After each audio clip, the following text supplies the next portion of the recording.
Hey guys, welcome back to our deep hip flexor video. Sorry if my camera's been fuzzy this whole time. I just checked it again, but maybe it's my eyes.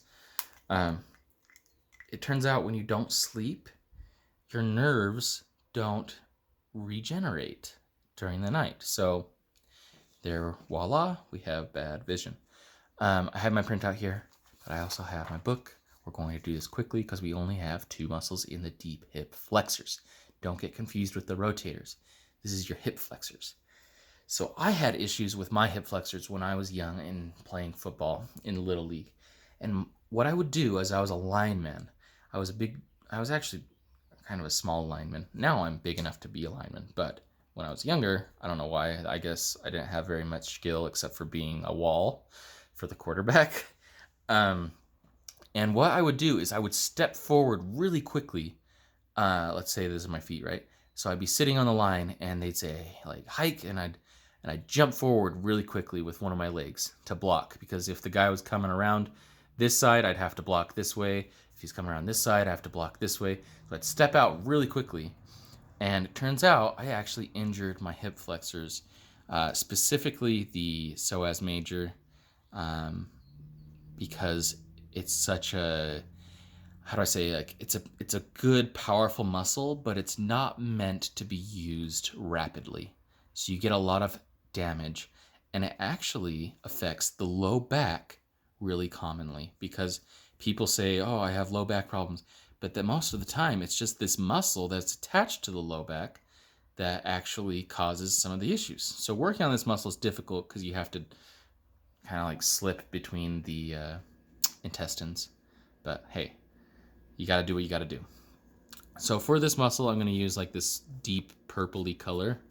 I don't even know what it is. I wish I had a, it's not like Crayola, you can't just actually see the name on the thing. Okay, but let's talk about the origin. We have the transverse processes of L1 through L5, meaning the lumbar 1 through the lumbar 5. And then you have the second origin, which is the vertebral bodies of the same lumbar region. I don't know why they do it that way, but you can kind of see its saw-like look. It's kind of rigid. So let's put that over here onto our printout. Our origin is going to be L1 through L5. Hopefully I'm not bleeding through here. So we know where the origin is. Excuse me, that was spicy. Okay, going into the lesser, or I guess the insertion is the lesser trochanter. So down here, we know where the greater trochanter is. The lesser trochanter is on the opposite side and has a smaller bump. Now, this muscle is going to cross over our hip and insert into that area. So when a muscle crosses a joint, it does the action of that joint. It's going to flex the hip. That's why we call it hip flexor. Because if you were to contract this muscle, it would bring your leg up into a flexed position like you were sitting.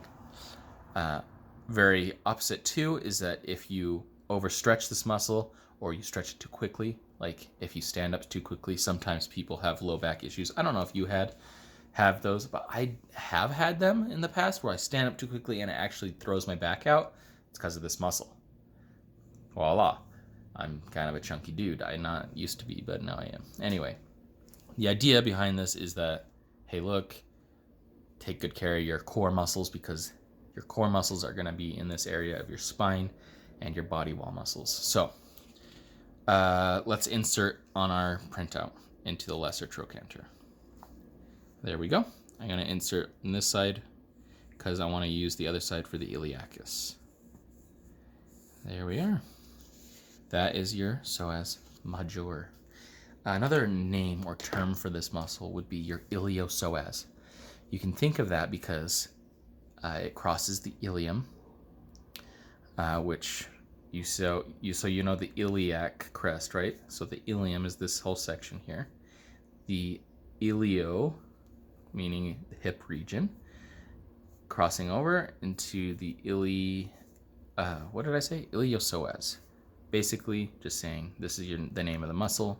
It's in the hip area. Iliopsoas is another name for psoas major. Just remember that. Let me write it down for you. Iliopsoas. There you go. That is kind of fuzzy. Maybe it's just the marker.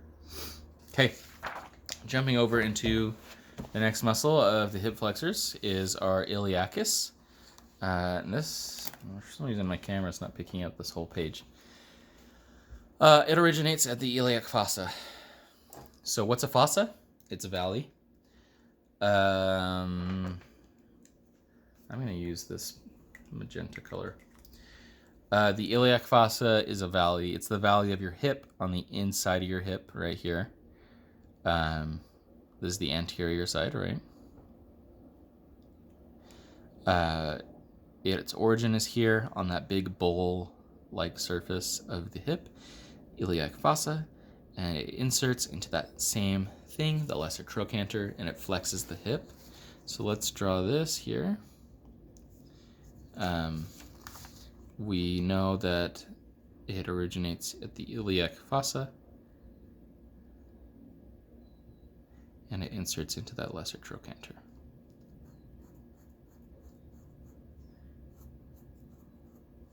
There we are. And easy enough for you guys. The iliacus and the psoas major are your hip flexors. This one's kind of difficult to work on too because you have to stick your fingers into that bowl of their hip.